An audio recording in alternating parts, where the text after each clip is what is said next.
धन्यवाद। माननीय उपसभापति महोदय, नर्मदे हर में माननीय उपसभापति महोदय, मैं संविधान अनुसूचित जातियां आदेश संशोधन अधिनियम 2023 के समर्थन में बोलने के लिए खड़ा हुआ हूं और इस अधिनियम को छत्तीसगढ़ राज्य में अनुसूचित जातियों की सूची को संशोधित करने के लिए संविधान अनुसूचित जातियां आदेश 1950 में संशोधन करके किया गया है। इस सूची में महार और मेहरा को शामिल करने का प्रस्ताव है। इन जातियों को संविधान अनुसूचित जातियां आदेश 1950 के भाग 23 छत्तीसगढ़ में प्रविष्ट 33 के स्थान पर प्रतिस्थापित किया जाएगा। माननीय उपसभापति महोदया, मैं कहना चाहता हूं कि जब भी सदन में कोई महत्वपूर्ण विषय आता है, जब भी सदन में कोई महत्वपूर्ण विषय या बिल आता है और जो आदिवासियों के और अनुसूचित जाति के भाइयों के हितैषी होने का ढोंग करते थे, वे आज सदन से बाहर चले गए हैं। वे जब भी आदिवासियों के हित की बात आती है तो सदन में चर्चा से भाग जाते हैं। माननीय उपसभापति महोदया, मैं ये भी कहना चाहता हूँ कि बिल 2023 को लोकसभा में पेश किया गया था और इसी मानसून सत्र में ये बिल लोकसभा द्वारा पारित भी किया गया है। मैं माननीय प्रधानमंत्री श्री नरेंद्र मोदी जी एवं सामाजिक न्याय और अधिकारिता मंत्री माननीय वीरेंद्र कुमार खटीक जी को हृदय की गहराइयों से धन्यवाद देता हूं और आभार भी व्यक्त करता हूं कि देश के कोने कोने में इस प्रकार से पिछड़ी और छोटी जातियां जो अभी तक मुख्य धारा से वंचित थे, उनको मुख्य धारा में लाने का काम किया जा रहा है। मैं एक बार फिर से माननीय प्रधानमंत्री जी का आभार व्यक्त करता हूं।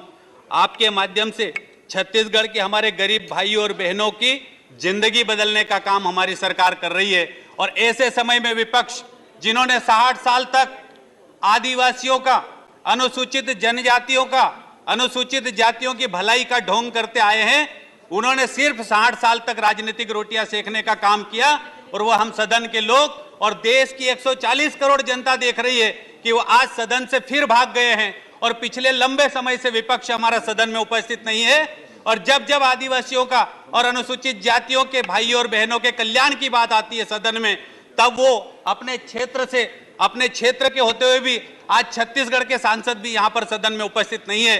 तो छत्तीसगढ़ के भाइयों और बहनों के हित की चिंता कांग्रेस को नहीं है, चिंता हमारे विपक्ष को नहीं है। मैं आज माननीय सभापति महोदय, मैं आपके माध्यम से हमारे विपक्ष को बताना चाहता हूं कि आपकी सरकारों ने पिछले 60 सालों में अनुसूचित जाति और जनजाति समाज को केवल वोट बैंक समझ रखा है, जिससे कभी इस समाज के विकास की चिंता नहीं की। ये हमेशा मगरमच्छ के आंसू बहाने का काम करते हैं, ढोंग करते हैं। विपक्ष को बोलने का हक भी नहीं है। जो कुछ भी दिया है माननीय नरेंद्र मोदी जी की सरकार ने दिया है। हमारे जनजातीय भाइयों का कल्याण करने का काम किया है, हमारे अनुसूचित जाति के भाइयों का कल्याण करने का काम किया है।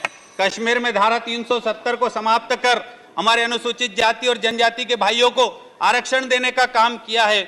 इस माननीय सभापति महोदय, मैं आपके माध्यम से सदन को अवगत कराना चाहता हूं कि मध्य प्रदेश के सागर जिले में संत रविदास महाराज का 100 करोड़ रुपए की लागत से देश का सबसे बड़ा भव्य और दिव्य मंदिर बनाने का काम किया जा रहा है। यह मध्य प्रदेश सरकार और माननीय नरेंद्र मोदी जी के नेतृत्व में किया जा रहा है।